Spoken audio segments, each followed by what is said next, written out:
they see the world in such a different way. It's so interesting to bring curiosity and have conversations with them and understand what it means to them and why are they doing the things that they are doing. So I think is not necessarily wanting to guide them out of it, but wanting for us, allowing ourselves to be more playful and a little bit more childlike. Not it's not childish, it's childlike. Be more curious about life, be more open-minded to different ways of seeing the world, experiencing the world, and respecting that they can do things differently and they're different individuals than us. I don't know if that answers your question, but that's what I thought I should say. Hi, conscious parents. It's Carrie here, and I am here with a little info about raising our mindful kids. I've got some tips and tricks about breaking free of the box and becoming who you are and teaching your kids how to do that along the way. Join us. Hi there, happy listeners. It's Carrie here, and I'm so excited. I have a new project called Conscious Family Travels on YouTube. It's all about mindfully traveling with our highly sensitive kids. We love to give tips and tools about how you can pack, how you can prepare, traveling with dietary restrictions. We love to share in-depth guides of certain areas that we are traveling to, as well as some of the actual items that we use along our journey. So join us on this Conscious Family Travels journey. Hi there and welcome back. I have a treat for you guys today. I have a special guest, Joana Calado, and I hope that I said that right, Joanna. Yes. She is she's a woo-woo scientist. She combines her expertise as a biomedical scientist, a holistic coach, and an NLP master practitioner to blend science and spirituality. Yes. First of all, Carrie, thank you so much for having me here. It's such an honor to be on this lovely podcast. My daughter is 6 years old right now, and she's been screaming a lot lately. We can't figure out like what is the trigger? Why does she keep reacting like this? And it's one thing that we realize is she wants to be heard when she's screaming. And if we try to calm her down, let's have a gentle pillow fight. Let's do this. It makes it worse lately for her, where it used to help for her. Yeah. Yeah, no, I get it. And it can be very challenging. And it's great that you're working with that therapist because that is going to do amazing. Obviously, it would have to be case by case, but on a Sure. general situation, what I would say is breath work. And with kids, it works very well because let's face it, everyone knows how to breathe. And if you Basic though, model right? it, yeah, if you model it yourself, because if you think about your specific case, if she wants to be heard and then she's getting what she wants by having that reaction, it's reinforcing the behavior. So if she's Sure. being heard as she's screaming, she connects the dots and she'll be like, ooh, yeah, I'm getting what I want. So this is a good behavior to have. And so it's being reinforced. Whereas if you just breathe and you breathe yourself and you model that and you invite her, oh, would you like to breathe with me? I'm feeling a bit tense right now. So it's doing 5 minutes is all it takes. Doing a body scan. Have you ever heard of a body scan? Yes, for sure. I Yeah, love it. you can do it very fast. There's another exercise that is called the tense and release that is based on CBT, cognitive behavioral therapy. It's 30 seconds. I teach this to adults quite a lot because can do it between meetings, can do it at any situation. So it's basically it literally takes that 30 seconds. Basically, you breathe in very deep and you hold it. And as you're holding the breath, you are going to tense up all the muscles, everything. And you just crunch up your face and everything, your butt cheeks, everything.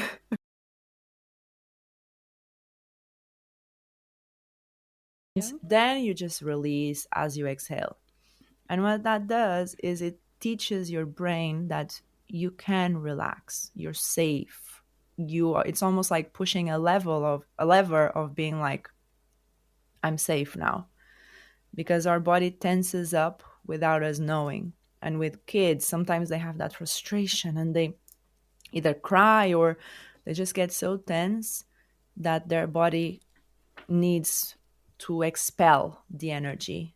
So that Yeah. can be a good exercise. You can do it with her, and 30 seconds and just being present after breathing out and just because the idea is breaking patterns, and that is what neurolinguistic programming helps as well, is breaking the line of thought. I can tell you that I used to have a boyfriend that he would annoy me tremendously.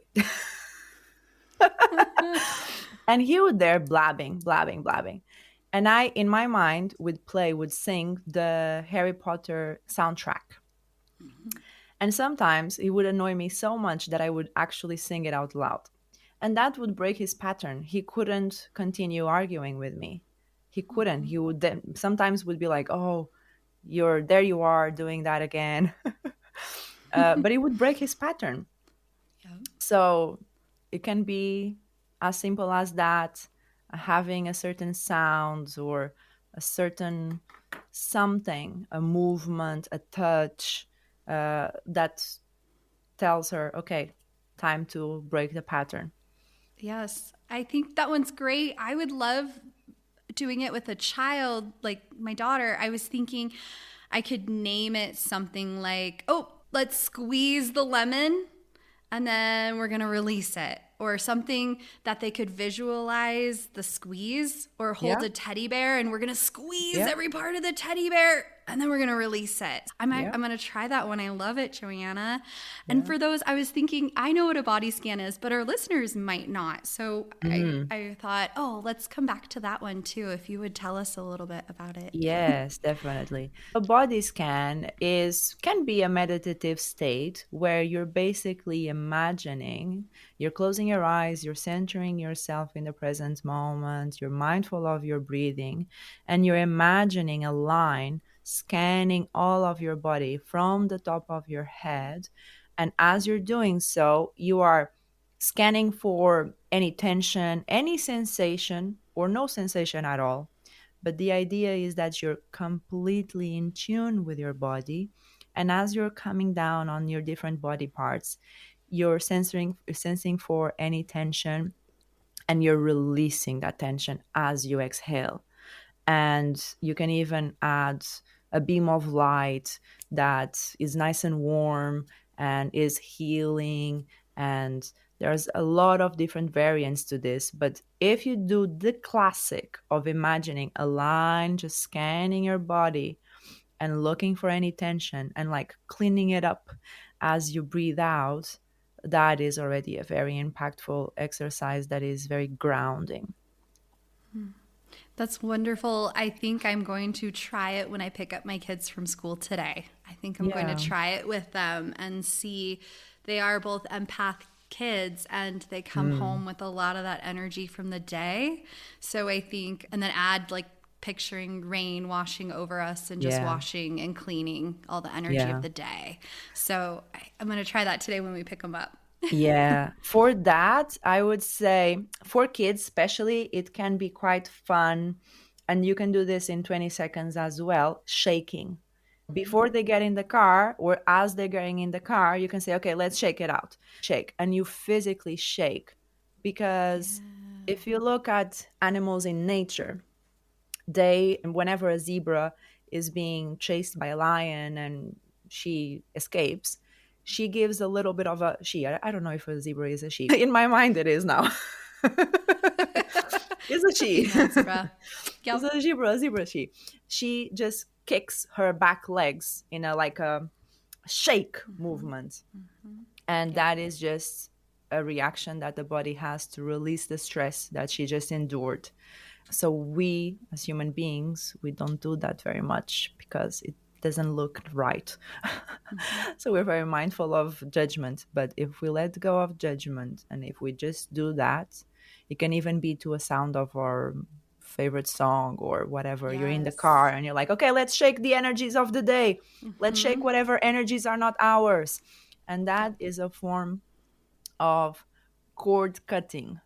And cord cutting is another technique very good in somatic manifestation, a lot of the things that I do. But it's good to, at the end of the day, let go of any energies and energetic cords that we have with other people, situations. It's good to do that. Okay. I love that. It makes me think about when my kids are in a mood or after the school day, we like to dance. And I keep thinking of Taylor Swift's Shake It Off song, I think is like the perfect song to play in the car on the way Yeah, home and yeah, working on shaking it off. yeah. So, being a empathic mom, and my husband is an empath as well, we often have moments where we take on the energy of the day, we take on the energy of our kids, or we just have a moment where we strike out at them. And we don't mean to, we're trying to control it, we've had a rough day. What would you say to parents about self compassion? Mm. Well, it is obviously having that self compassion if those events happen, but I would say it's better to stop those events from happening beforehand. So, making sure Yeah. that you have time for yourself alone, that you're able to recharge, doing that checkup, doing that body scan on your own for yourself to understand, okay, what kind of energy am I bringing to the table? How is my face? Do I have the body language that says I'm welcoming, or does it say I'm tired, frustrated, exhausted? What does it say? How are people perceive me? And then is really having that self compassion of saying, maybe I didn't have enough hours of sleep, didn't eat properly. Maybe I wasn't with my cup full. So I was just running after half empty, and it's okay. Tomorrow will be better. Always apologize. It's so refreshing to have a parent that apologizes the way they are, or I'm sorry, today I was feeling a bit tired from other things. It had nothing to do with you, but you are the receiving end of this, unfortunately. And I just want to say I'm sorry. That is so refreshing because, first, it teaches the kids that it's okay to say, I'm sorry, and it's okay to take accountability and responsibility for your mistakes. And then it teaches them that whatever your behavior was, it wasn't only because of them, right? They are not inadequate or terrible kids, or no, it had other things going on as well. So it's important to have that self-awareness and take accountability. Yes, if we can try to prevent it before it does happen, and then how we can try to work to fix it if it does. Unfortunately, sometimes it happens when we're human. Hopefully, not as often as it used to. But I'm thinking, I don't know if this may I have a question about a process that I've been through as a mom and in my journey of motherhood. And I was curious if it relates to the somatic pieces. As I have been raising my kids who were born gifted, spirited, highly sensitive, it's been challenging at times to keep up with them. They came in with a passion for life. They came in very sensitive to being in Mm-hmm. their human form, can be very taxing on their souls at times. And this weekend, I actually realized I was picking up my daughter's energy. I was feeling like life is so hard. Why does it always have to be so hard? And I was Mm. able to say in my mind, is this my energy? And it was actually hers. But it gave me more compassion for her. This is what she's feeling. This is the challenge she's going through right now. What would you say with your background to mothers using this challenge and this hard piece of raising these kids as an opportunity for spiritual awakening and spiritual connection? What would you say to Mm-hmm. this piece and this Yeah. idea?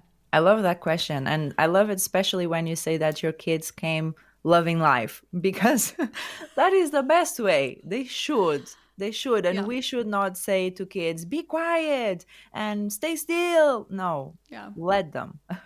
Let them love Yes. life.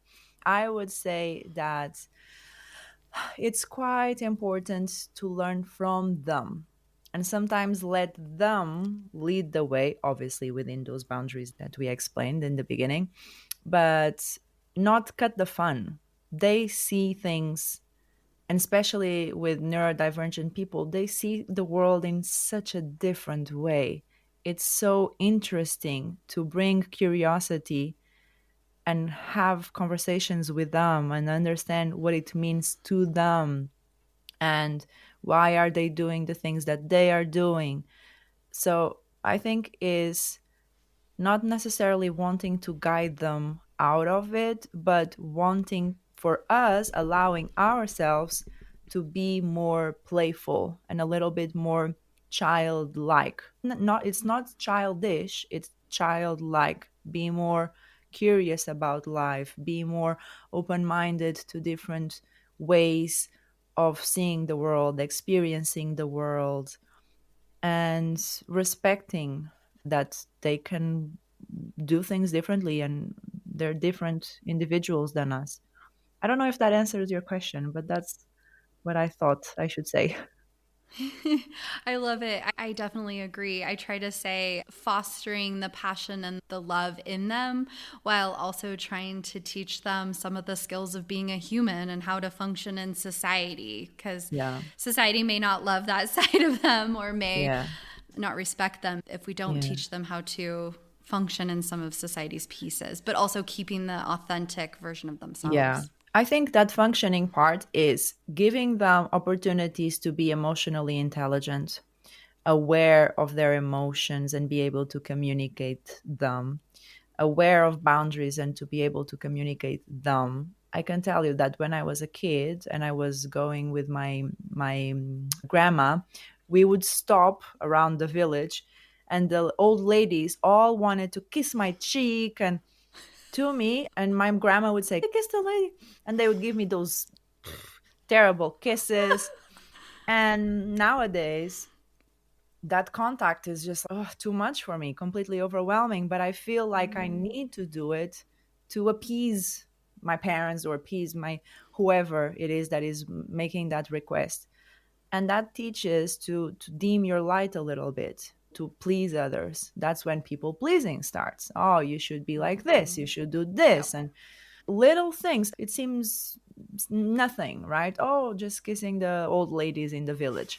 But it That would be has an hard. impact. It has an impact. It teaches something. Hmm. I have a cousin that he's 7, and he never, I think I can count with five five times or less that he has hugged me, and that's fine. That's his Yeah. own choice. I don't say, Yeah. oh, why are you being such a bad boy for not hugging me, hugging your cousin that you don't see in a million years. No, he doesn't want. That's fine. So it's respecting boundaries.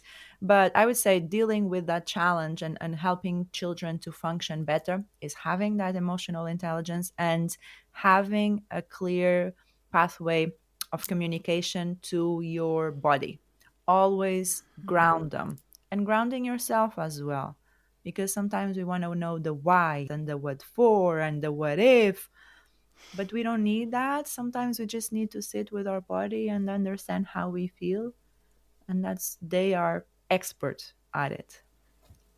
Beautiful. Yes. Can you imagine where they'll be if they're able to start that now? Where will they be when they are 30? It's pretty cool to think about raising these kids consciously like this. Yeah. I saved my favorite question for the end. You had mentioned asking about manifestation as a conscious parent and what Hmm. that looks like in conscious parenting. I was curious what you would say. Yes, I love this because, like I said, especially kids up to the age of 7, they are complete unconsciousness. Like you say, complete empaths. They're always getting in information from their senses. And the way I do manifestation is through senses. It cannot just be like, oh, let me write a letter to Santa of the things that I want and that's it. No, that's not manifestation. It's envisioning, creating a vision, and that vision needs to be sensory stimulating in the sense that they can almost feel what they want, they can Yeah. smell what they want, and they can experience it as if they are receiving it today. whatever it is that they want, and everyone can do this, not kids, not just everyone. It's whatever your desire is, connect with the senses. And Mhm. that's why kids are experts at manifesting, Yep. because they don't have the, oh, what if they don't like me? What if they judge me for this? What if I'm not good enough? What if I cannot make enough money to sustain myself?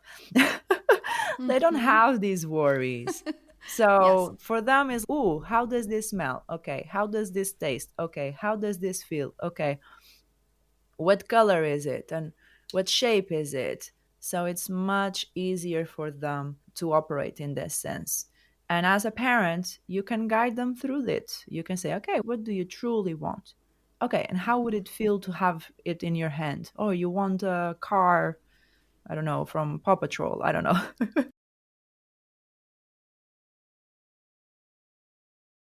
my my nephew likes. Okay, so how does it feel? What color is it? And how would you feel if you received it today? And it's just getting them in that mode, and that teaches them that they can do that for forever. And the idea of manifesting, it's meant to be fun. It's meant to be exciting, Mhm. because that raises your vibration to a degree that makes you much more likely to be in alignment with what you truly want. So bring fun to the mix, just playfulness and Mhm. imagination. Kids are amazing with imagination. So, in that sense, we can learn from them as well. It's interesting. I did a guided visualization for my kids before they started school this school year. And we pictured walking into the school and feeling in our body at Mhm. ease and happy to be there and loving to be at school. And told them to picture walking into the classroom, and my son, he said, I see so and so as my teacher. And I said, let's not focus on having the specific teacher. Let's focus on the feeling, because I Mhm. don't want you to necessarily manifest who you think you want. I want you to feel the happiness, because sometimes we think we know the teacher that will bring us the most happiness. Maybe something else changes because you were meant to be in this other class for whatever reason. So Yeah. that's what we choose to focus on when we're doing. I love to do that with the kids before the school year starts. I was going to ask you, when you're talking about manifestation, and as an adult, we can say, yeah, how are we going to get there? How are we going to make the money? What is this process? What do you term trusting in the right place and the right time in the process? What do you like to term that? Is it holding the faith, some people say, faith in the process? Mm. What do you like to term it? So it is faith and releasing the outcome, but I have an analogy that it makes me, mm, I think it's easier to understand. So imagine the universe being the sat nav, we say in the UK sat nav, but in America would say maybe the GPS, right? So the Mm-hmm. universe is your GPS. And you, when you want to manifest something, sometimes you don't have the full postcode or the full address. Sometimes you just have, oh, I want to feel happier, I want to feel loved. That is a bit vague for manifestation, but maybe that would be the equivalent of having the state or the county or Mm-hmm. a little city in the GPS. So that is the what. You need to understand the what you want. And then with as much detail as you can. Obviously, the bigger, the more complete the address, the easier it will Mm-hmm. be to get there. But if you don't, that's fine. The city will get you there. And then you need to know the what for and the why, as in, why do you want it? What for? So the purpose behind it, because that is going to sustain you. That is going to, oh my God, I've been driving for 12 hours. How can I continue? Because of the why. That's what you need to worry about, the why and the what. That is your concern. The universe's concern is the when are you going to reach the destination, and the how. And you trust, because the same way, if you don't know the way, you trust the universe, you trust the GPS that it knows any roadblocks, the best way that sometimes you think, oh, let me go this other way because this GPS, it doesn't know anything. and then it's actually blocked, or there's a problem, a lot of traffic, an accident. So the universe, aka the GPS, knows the best route. Trust. Trust the same way that you trust the GPS. Trust the same way that you trust when you're driving at night and you have your high beams, I don't know, a certain distance, and you trust that the road is going to continue. Just trust. Trust in Yep. yourself that whatever happens, you'll be able to manage it. And trust that sometimes things don't work out the way you want them because they can be working out even better than you ever considered. So is trusting and making good questions, because you were saying before that you started to absorb your daughter's energy of, oh, why is this not working out, or why is my life terrible, or something in those lines.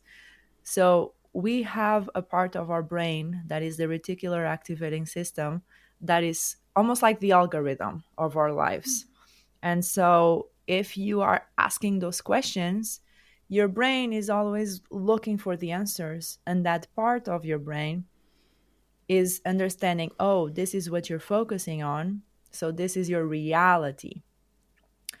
So that's not the case. Your life is not Mm-hmm. terrible, even if it's terrible for 10 minutes. That's not the full spectrum of your life. So it's having that communication and asking good questions instead of saying, why doesn't anyone love me? Why can't I get this job that I want? Why are my kids always yelling at me? Why am I always frustrated? Is saying, okay, how can I get to a better place? What is some of the things that I need to be doing to get myself to get this job, to get this promotion, to have more time for myself, to spend more time with my kids, whatever it is. And then releasing the need to have the answer, because there are many forces in this universe that we're not aware, that come together to help you achieve what you want. Perfect. I love the word trust. I think that resonates with me more than faith. And I think I Hmm. hear the having faith a lot, but I Hmm. think trusting in it is really Yeah. powerful too. Yep. Yeah. It's stressing because this is a co creation. It's like you set up the GPS and you tell it where to go, and it tells Yep. you how to get there and when you're arriving. So that is the reason. And knowing that whenever you're saying, oh my God, how am I going to do this? I can't figure it out. Mm-hmm. Know and trust that it is not for you to figure it out, or at Yep. least it's not right now to be Yep. figured out. Yes. Perfect. Thank you so much, Joanna, for being here today and being a Thank you. guest. Thank you for Yes. having me. It was lovely. Well, that's a wrap. Thanks so much for tuning in, Changemakers. This is Carrie. And if you haven't done a review for us, 5 stars and a little few words about what you've enjoyed in our podcast episodes, we would really appreciate it.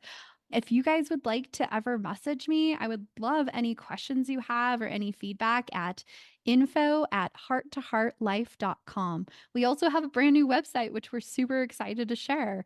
It's hearttoheartlife.com. Thanks so much for tuning in, and happy life, happy times, Changemaker families. Please remember that the information shared on this podcast is educational in nature and does not constitute licensed mental health advice.